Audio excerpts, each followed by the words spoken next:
Everyone, कैसे हैं आप सब। I Medhavi Nigam welcome you all to your own channel achievers success Mantra. In our last session, we have discussed the application based questions of Unit 3, that is Database Management System. In today's session, we are going to discuss the question answers from draft study material that CBSE has provided you because its books were not available in the market at that time when the new syllabus was issued. तो उस draft study material में जो question answers दिए हुए थे, हम उन question answers को भी इम्पोर्टेंट कंसीडर कर सकते हैं from exam point of view, because if the examiner is going to set your question paper, obviously he will look for some of the questions from the draft study material. तो उन questions को भी आप revise ज़रूर कर लीजिएगा, क्योंकि कई बार क्या होता है कि जो मटेरियल हमें सीबीएसई की तरफ से या एनसीईआरटी बुक्स में जो मटेरियल दिया हुआ होता है उसमें से direct question as it is examiner लेता है और क्वेश्चन पेपर में डाल देता है। तो उसको बहुत अच्छे से स्टडी कर लीजिएगा, ये भी आपको फ़ायदा ही करेंगे एक तरीके से। तो आज हम 2 यूनिट्स के क्वेश्चन आंसर्स डिस्कस करेंगे। The first one is your digital documentation advanced, जिसमें आपको 5 सेशंस दे रखे हैं। And what are those 5 sessions? The first one is create and apply styles in the document. Second one is insert and use images. Third one is create and use template. Fourth is create and customise table of contents. Session 5 implement mail merge. तो इन पांचों session में जो जो questions दे रखे हैं that all we are going to discuss today. So let's start and see what is our first question. The first question is what are styles, what are the advantages of using styles. कि styles क्या होते हैं और styles को इस्तेमाल करने के advantages क्या होते हैं। अगर ये क्वेश्चन आपसे पूछ लिया जाए what are advantages of styles, using word हटा दिया जाए, तो भी सेम यही एडवांटेजेस आपके स्टाइल्स के लिए रहेंगे। So what is style? A style is a set of formats. एक स्टाइल जो होता है वो एक फॉर्मेट्स का सेट होता है जिसमें बहुत सारे फॉर्मेट्स आपको दे रखे होते हैं। And that formats you can apply to your selected pages. जो भी पेजेस आपने सेलेक्ट कर रखे हैं, टेक्स्ट सेलेक्ट कर रखा है, फ्रेम सेलेक्ट कर रखे हैं, या और भी दूसरे एलिमेंट्स जो आपने अपने डॉक्यूमेंट में सेलेक्ट कर रखे हैं, उनके ऊपर आप उन फॉर्मेट्स को अप्लाई कर सकते हैं so that you can quickly change their appearance, जिससे कि आप उनके अपीयरेंस को कि वो कैसे दिखते हैं उसको बदल सकें। The advantages of styles are, the first one is styles help improve consistency in a document. जो स्टाइल्स होते हैं वो डॉक्यूमेंट में एक कंसिस्टेंसी बनाए रखने में हमारी मदद करते हैं। कंसिस्टेंसी का मतलब होता है एक जैसा दिखना। Second is they make major formatting changes easy. जो बहुत बड़े बड़े फॉर्मेटिंग चेंजेस आपको करने होते हैं वो बहुत आसानी से हो जाते हैं। You don't have to face any difficulty. The third is generate table of contents easily. You can create your table of contents very easily without any difficulty and without any problem.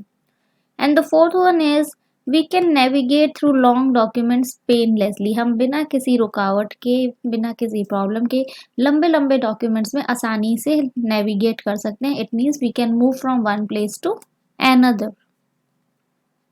The second question is give any 4 styles supported by openoffice.org। आपको कोई भी 4 styles बताने हैं जो कि OpenOffice org support करता है, आपको प्रोवाइड करता है। सो air I have mention 6, you can learn all 6, क्योंकि हमें नहीं पता कि पेपर में 4 पूछे जाएंगे या 3 या उससे ज़्यादा। So learn 6। The 4 styles are, और that we can say 6 styles are, first one is your page styles, second paragraph styles, third character styles, fourth frame styles, fifth cell styles, and F is, that is your sixth is graphic styles. इसके अलावा एक आपका होता है presentation styles. Question 3, how can we create our own styles? अगर हमें खुद के स्टाइल्स बनाने हों तो वो हम कैसे बना सकते हैं? So you can do this with 2 methods. The first one is creating a new style from a selection by copying an existing manual format, यानी कि आपको पहले से एक फॉर्मेट दे रखा है, आप उसी सेम फॉर्मेट को कॉपी करके सिलेक्ट करके एक नया स्टाइल बना सकते हैं. And the second is dragging and dropping a text selection to create a style. एक टेक्स्ट जो आपने सिलेक्ट कर रखा है उसको ड्रैग एंड ड्रॉप करके जहां आप उसे लोकेट करना चाहते हैं वहां लोकेट करके अपना एक नया स्टाइल बना सकते हैं. Question 4 is explain any 4 graphic filters. I have here explained 7 क्योंकि सिर्फ 4 याद करना पॉसिबल नहीं रहेगा क्योंकि हमें नहीं पता कि एग्जामिनर हमसे कम पूछने वाला है या ज़्यादा पूछने वाला है. So for your convenience I have mentioned 7 graphic filters over here. So let's understand them. The first one is invert. Invert does what? Invert the colour values of A colour image. किसी भी colour image की जो colour value होती है या तो उसको convert कर देता है या फिर उसके ब्राइटनेस वैल्यू को बदलता है of a grey scale image, यानी कि एक ऐसी इमेज जो ग्रे स्केल पर आती है उसकी कलर को उसके ब्राइटनेस को वो बदल देता है. Second is smooth. It does what? It softens the contrast of an image. एक इमेज में जो हम कंट्रास्ट देते हैं उसको सॉफ्ट करता है. Sharpen. It increases the contrast of image, यानी कि स्मूथ क्या करेगा? उसको हल्का करेगा और शार्पन उसे बढ़ाएगा. Fourth, remove noise. Remove single pixels from N image. अगर एक किसी इमेज में आपके सिंगल पिक्सल्स हैं जिसकी वजह से आपकी इमेज जो है वो खराब हो रही है, इट विल रिमूव दो single pixels. Fifth is pop art. It modifies the picture dramatically. ये अलग तरीके से आपकी पिक्चर में चेंजेस करता है. Six, mosaic. Join group of pixels into a single area of one colour. ये क्या करता है? जो अलग अलग पिक्सल्स के ग्रुप्स होते हैं उनको एक सिंगल एरिया में जहाँ पे एक सिंगल कलर होना चाहिए वहां पर जाके ज्वाइन कर देता है, कंबाइन कर देता है. Seventh, posterize. Makes a picture appear like a painting by reducing the number of colours used. अगर एक पिक्चर में बहुत सारे कलर्स यूज किए गए हैं तो वो उन कलर्स को कम करता है जिससे कि आपकी वो पिक्चर एक पेंटिंग की तरह नजर आने लगे. Question 5, explain image cropping. Image cropping को आपको एक्सप्लेन करना है. सबको पता होगा इमेज क्रॉप करना क्या होता है, लेकिन अगर उसे हमें एक्सप्लेन करना है तो ऑब्वियसली हमें 2-3 लाइंस एक्स्ट्रा ऐड करनी पड़ेंगी. To crop an image is to remove और adjust the outside edges of an image. अगर हम बात करते हैं कि एक इमेज को क्रॉप करना है तो उसका मतलब होता है कि इमेज के आसपास के जो आउटसाइड एजेस हैं उनको या तो एडजस्ट करना या फिर उन्हें बिल्कुल ही रिमूव कर देना. टू इम्प्रूव फ्रेमिंग और कंपोजिशन, जिससे कि आप इमेज की फ्रेमिंग को अच्छा दिखा सकें या उसकी कंपोजिशन को अच्छा दिखा सकें. एक व्यूअर्स की आई जो है वो एक इमेज के ऊपर खींच सकें कि जो बंदा, जो पर्सन देखने वाला है व्यू को, उस वो क्या करे, बिल्कुल अट्रैक्ट हो जाए इमेज की तरफ. या फिर change the size and aspect ratio, या फिर इमेज का साइज चेंज करना और एक्सपेक्ट रेशियो चेंज करना. In other words, you can say image cropping is the act of improving a photo or image by removing the unnecessary parts. हम ये भी कह सकते हैं कि image cropping जो है वो एक ऐसा एक्ट होता है जिसमें हम लोग unnecessary parts को, ऐसे parts जिनकी हमें ज़रूरत नहीं होती, उसे remove करके image को एक बहुत ही अच्छा look provide करते हैं. Question 6. List any 3 methods of inserting images in a text document. You have to do what? You have to tell 3 methods with the help of which you can insert images in some text document. So those 3 methods are, first one is by inserting an image file. एक image file को insert करके आप ऐसा कर सकते हैं. Second, directly from a graphics program और a scanner, या फिर आप डायरेक्टली एक ग्राफिक प्रोग्राम्स या स्कैनर के थ्रू इमेज को इंसर्ट कर सकते हैं. और you can use open office gallery, यानी कि ओपन ऑफिस सॉफ्टवेयर की जो गैलरी होती है वहाँ पे जो इमेजेस ऑलरेडी डिफाइंड हैं, सेव्ड हैं, वहाँ से भी आप इमेजेस लेकर टेक्स्ट डॉक्यूमेंट में इंसर्ट कर सकते हैं. Question 7.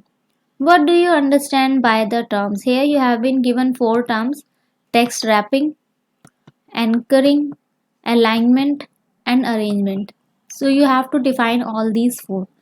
Text wrapping is what? It refers to the relation of graphics to the surrounding text. जो graphics के आसपास text होता है उसके बीच में relation, which may wrap around the graphic on one or both sides, जो कि graphic के या तो एक या दोनों तरफ हो सकती है, या फिर graphic के पीछे या उसके front में हो सकती है, और it can treat the graphic as a separate paragraph और कैरेक्टर, या फिर वो ग्राफिक को एक सेपरेट पैराग्राफ या कैरेक्टर की तरह भी यूज कर सकती है. Second is anchoring. It refers to the reference point such as page or frame from where the object is a paragraph or character for the graphics. ये क्या होता है? एक ऐसा रेफरेंस पॉइंट होता है किसी पेज या फ्रेम का जहाँ से कि आप किसी ऑब्जेक्ट को या तो पैराग्राफ या करेक्टर के फॉर्म में देख सकते हैं. Third is alignment. It refers to the vertical or horizontal placement of a graphic in relation to chosen anchor point. जो भी एंकर पॉइंट हमने चूज किया है उसके रिलेशन में हम अपने ग्राफिक को कैसे शो कर रहे हैं, आइदर वर्टिकली और horizontally, that is alignment. Fourth is arrangement. It refers to the placement of a graphic on an imaginary vertical axis. Arrangement का मतलब होता है कि हमने एक imaginary vertical axis पे अपने ग्राफिक को प्लेस कर दिया, उसे पोजीशन दे दी है. Question 8. What are templates? Templates क्या होते हैं? And what are the advantages of using templates? और templates के advantages हमें बताने हैं.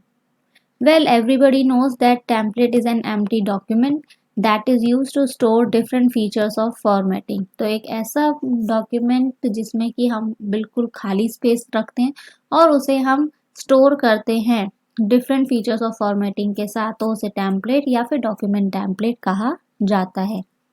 Advantages are simplify the generation and creation of documents. बहुत आसान हो जाता है किसी भी डॉक्यूमेंट को जनरेट करना या बनाना. Works according to customer satisfaction. अगर कस्टमर जिस तरीके से सेटिस्फाई होगा उस तरीके से आपका टेम्पलेट जो है वो बन के तैयार हो जाता है. It saves your time and money. आपका पैसा बचता है और आपका समय बचता है. You don't have to spend long hours in creating a template. Ensures standard layout, look and feel of documents. Proper layout, look और फील होता है डॉक्यूमेंट्स का. Provide consistency and clarity. आपका हर टेम्पलेट जो है वो कंसिस्टेंट होता है, यानी कि एक जैसा दिखता है, और बहुत क्लैरिटी होती है उसमें, यानी कि बहुत साफ सुथरे तरीके से आप उसमें एक एक चीज़ देख सकते हैं. Last is improves speed. हमारी काम करने की स्पीड को बढ़ाता है. Question 9. What is the difference between styles and templates? क्योंकि कई बार क्या होता है, many person consider that style and templates are the same thing, but actually they are not same. So let's understand how they are different. Styles keep your formatting consistent within a document. Styles क्या करते हैं, particular एक document के अंदर आपकी formatting को consistent रखते हैं. Whereas templates allow you to reuse text and keep your look and feel consistent across multiple documents. जबकि template आपको परमिशन देते हैं कि आप सेम टेक्स्ट को दोबारा यूज कर सकते हैं और अपने डॉक्यूमेंट को की लुक और फील एक जैसी रख सकते हैं, ना केवल एक डॉक्यूमेंट में बल्कि मल्टीपल डॉक्यूमेंट्स में. A style is a set of formats. एक सेट ऑफ फॉर्मेट्स होता है जो कि हम लोग सेलेक्टेड पेजेस, टेक्स्ट फ्रेम्स या दूसरे एलिमेंट्स में अप्लाई कर सकते हैं, so that we can quickly change their appearance. Whereas template is an empty document that we use for storing different features of formatting. Question 10. Explain different ways of creating a template. So here we have two ways in which we can create templates and we have to explain them also. So the first is from a document. How you have to do it? You have to open a new or existing document of the type that you want, उस तरह का जैसा कि आप बनाना चाहते हैं. Then add your contents and styles of your choice. और अपने चॉइस के कंटेंट्स और स्टाइल्स उस डॉक्यूमेंट में आप ऐड करिए and then save that document as a template. Second is using a wizard. We can create templates for letters, faxes, agendas, presentations and web pages by using wizard. Wizard का इस्तेमाल करके हम templates जो हैं वो letters के लिए, faxes के लिए, एजेंडास के लिए, प्रेजेंटेशंस के लिए, यहाँ तक कि वेब पेजेस के लिए भी क्रिएट कर सकते हैं। Question 11. What is table of contents? A table that shows all the chapters or topics present in a book. एक बुक में जितने भी चैप्टर्स और टॉपिक्स मौजूद हैं along with the page numbers जो यूजुअली हमें कहाँ मिलते हैं, starting of a work, that is known as your table of contents. Question 12. Explain mail merge. Mail merge is what? It is a way to take a letter you have written. ये एक ऐसा process जिसमें कि आप क्या करते हैं, उस लेटर को लेते हैं जो कि आपने लिखी है और फिर इसे आप एक होल बंच ऑफ पीपल को सेंड कर देते हैं। Personalize it with information about them, और आप फिर उसे पर्सनलाइज करते हैं जिसमें कि हर पर्सन की एक पर्टिकुलर इंफॉर्मेशन होती है। So they might think that you have type that letter personally for them, जिससे कि उन्हें ऐसा लगे कि आपने वो लेटर पर्सनली उस पर्टिकुलर पर्सन के लिए लिखा है। Mail merge can also be a quick way to take a list of people's mailing addresses. ये एक ऐसा भी जरिया हो सकता है जिसमें आप पीपल्स की मेलिंग एड्रेसेस की एक लिस्ट ले सकते हैं, लेबल्स और एनवलप्स बना सकते हैं जिसके ऊपर अलग अलग पर्सनस का एड्रेस लिखा हुआ हो, because it makes your work very easier and you can do it very quickly within few seconds or minutes. Question 13. What are the advantages of mail merge? अभी हमने पढ़ा था mail merge क्या होता है, उसको explain किया था. Now it is asking us about the advantages of mail merge. So we have the advantages as follows. The first one is one standard letter can be written and sent to all customers without having to manually add each name and address. आपको manually हर एक person का name और address add नहीं करना होता है, just एक letter लिखिए और सारे कस्टमर्स को या सारे पर्सन्स को जिनको भी आप भेजना चाहते हैं वो एक लेटर आप भेज सकते हैं। लेटर को हम पर्सनलाइज कर सकते हैं so that the person think that yes that particular letter has been written for that particular person. Third is it's a very fast way to produce hundreds of personalize letters. ये एक बहुत ही fast जरिया है जिससे आप hundreds of personalize letters तैयार कर सकते हैं। It saves our time and efforts, और ये हमारे टाइम और एफर्ट्स को बचाता है। Question 14. Give examples of databases in which the data source can be created. आपको क्या करना है, उन डेटाबेसेस का एग्जाम्पल देना है जिसमें कि आप डाटा सोर्स बना सकते हैं। The first is MS Access, second MySQL, third FileMaker Pro, fourth Excel and many more. Now let's discuss Unit 2, that is your electronic spreadsheet, that consists of your 4 sessions. The first one is analyze data using scenarios and goal seek. The second is link data and spreadsheets. Third, share and review a spreadsheet. And fourth one is create and use macros in spreadsheet. Question 1 is how can we rename a worksheet? अब अगर आपसे question पूछ लिया जाए कि आपको एक worksheet दे रखी है और आपको उसका नेम चेंज करना है, so how you will do it? So you can do it in 3 ways if you have been given 3 ways, and what they are. The first one is double click on one of the existing worksheet names. जो पहले से आपके पास एक worksheet है उसके नाम पर double click करिए। डबल क्लिक करते ही वो आपको क्या करेगा, उस नेम को हाईलाइट कर देगा and then you can type from the keyboard. Second is right click on an existing worksheet name. Existing worksheet name पे राइट क्लिक करिए और फिर उसमें रीनेम का ऑप्शन चूज करिए and then you can type the name.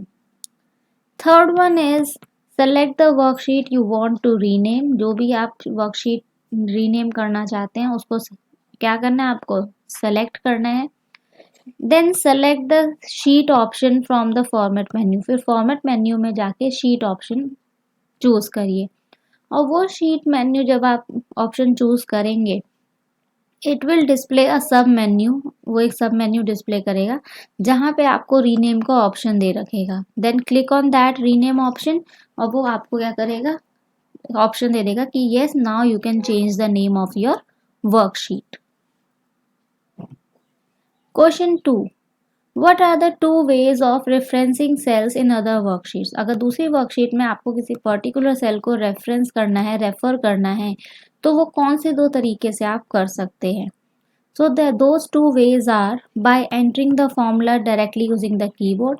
You can directly enter the formula by using the keyboard, and the other by using the mouse. Question 3. Differentiate between relative and absolute hyperlinks. Relative hyperlink is what? It tells the path of a document with the help of current active location. जो आपके पास current active location दे रखी है उसके ज़रिए आपको document का path बताता है. और एब्सोल्यूट क्या करता है? It tells you how to reach a document starting from the top most folder, कि टॉप मोस्ट फोल्डर से आप कैसे किस तरीके से अपने पर्टिकुलर डॉक्यूमेंट तक पहुंच सकते हैं. A relative link will stop working only if the start and target locations change relative to each other. अगर आपकी स्टार्ट और टारगेट लोकेशन एक दूसरे के कंपैरिजन में बदल जाती हैं तो आपका रिलेटिव लिंक जो है वो काम करना बंद कर देगा. और एब्सोल्यूट लिंक क्या होता है? अगर आपका केवल टारगेट भी बदल जाता है तो भी एब्सोल्यूट लिंक काम करना बंद कर देता है. Question 4. List the procedure involve in linking HTML tables two Calc worksheet. अगर हमें HTML की टेबल्स को कैल्क वर्कशीट से जोड़ना है तो उसमें कौन सा प्रोसीजर इन्वॉल्व होता है, that you have to tell. So we can link HTML tables through two ways. The first is by using the external data dialog का इस्तेमाल करके, and the second is by using the navigator. Question 5. Fill up the blanks. First part is at the bottom of each worksheet window. Her worksheet window के नीचे एक छोटा सा tab होता है that indicates the dash of worksheets in the workbook. जो worksheets का क्या इंडिकेट करता है वर्कबुक के अंदर? Answer is your name. Worksheet का नेम उसमें आपको शो होता है. B part. A dash refers to a cell और रेंज ऑफ सेल्स. वो कौन सी चीज है जो कि सेल या रेंज ऑफ सेल्स को रेफर करती है किसी भी वर्कशीट के ऊपर, और उसे हम किसी भी वैल्यूज और डाटा को फाइंड करने के लिए इस्तेमाल कर सकते हैं by using the formula that we want to use to calculate. Answer is your cell reference. Question 6. What is the purpose of adding comments. जो हम कमेंट्स ऐड करते हैं उसका पर्पस क्या है, यूज क्या है, why we add them. Comments are added because comments provide descriptions about the changes made in the cells. Comments इसलिए ऐड किए जाते हैं क्योंकि जो भी हम चेंजेस करते हैं सेल्स के अंदर उसके बारे में डिस्क्रिप्शन हम लोग कमेंट के अंदर लिख सकते हैं, so that the other person who is watching our sheet and who wants to see whether these changes has been made for what purpose, then he or she can read that description और तब वो पता कर सकते हैं कि हाँ ये किस पर्पस के लिए किया गया है. Question 7. How can we add comments to the changes made. जो भी चेंजेस हमने किए हैं उसमें हम कमेंट्स कैसे ऐड कर सकते हैं. So you can add the comments by selecting the cell and then clicking on the edit option. After clicking on it go to changes and then go to comments command. Question 8. State true or false. Original author of the worksheet can accept or reject changes made by other users. जो original author होता है worksheet का, यानी कि वो person जिसने actually में वो वर्कशीट बनाई है, वो दूसरे पर्सन्स के द्वारा किए गए चेंजेस को एक्सेप्ट और रिजेक्ट कर सकता है. So that is totally true. Question 9. Fill in the blanks. A part. Spreadsheet software allows the user to share the workbook. जो spreadsheet software वो allow करता है कि हम share the workbook option use कर सकते हैं. and place it in the dash location where several users can access. और इसे कहाँ locate करें जिससे कि several users उसे इस्तेमाल कर सकें. So the location here is your network. B part, spreadsheet software can find the changes by dash sheets. जो spreadsheet software है वो कैसे पता लगाएगा कि changes किए गए हैं. So it will do what? It will compare the sheets, and after comparing it will come to know that yes, these changes have been made. Question 10. What are macros? A macro is a saved sequence of commands or keystrokes that are stored for later use. Macros क्या होते हैं? एक saved sequence होता है किसी भी command या keystrokes का जिसे कि हम बाद में इस्तेमाल कर सकते हैं. Question 11. How can we record a macro? अब अगर हमें macro record करना हो, how we will do it? We can record a macro by clicking on the tools option and then choosing macros from it. Question 12. A part. Macros are useful to dash a task the same way over and over again. जो macros हैं वो किस लिए useful होते हैं कि वो एक ही task को बार बार कर पाते हैं. So that is your repeat. आप एक ही task को बार बार repeat कर सकते हैं if you need it again and again. So these were the question answers from your draft study material that CBSE has provided you for your preparation. I will provide the link of draft study material in the description. If you don't have it तो आप वहाँ से भी study कर सकते हैं. तो इन questions को भी एक बार ज़रूर रिवाइज करिएगा. आज का सेशन अगर आपको पसंद आया हो so please like, share and comment. Share it with your friends and the other persons who are preparing for the exams.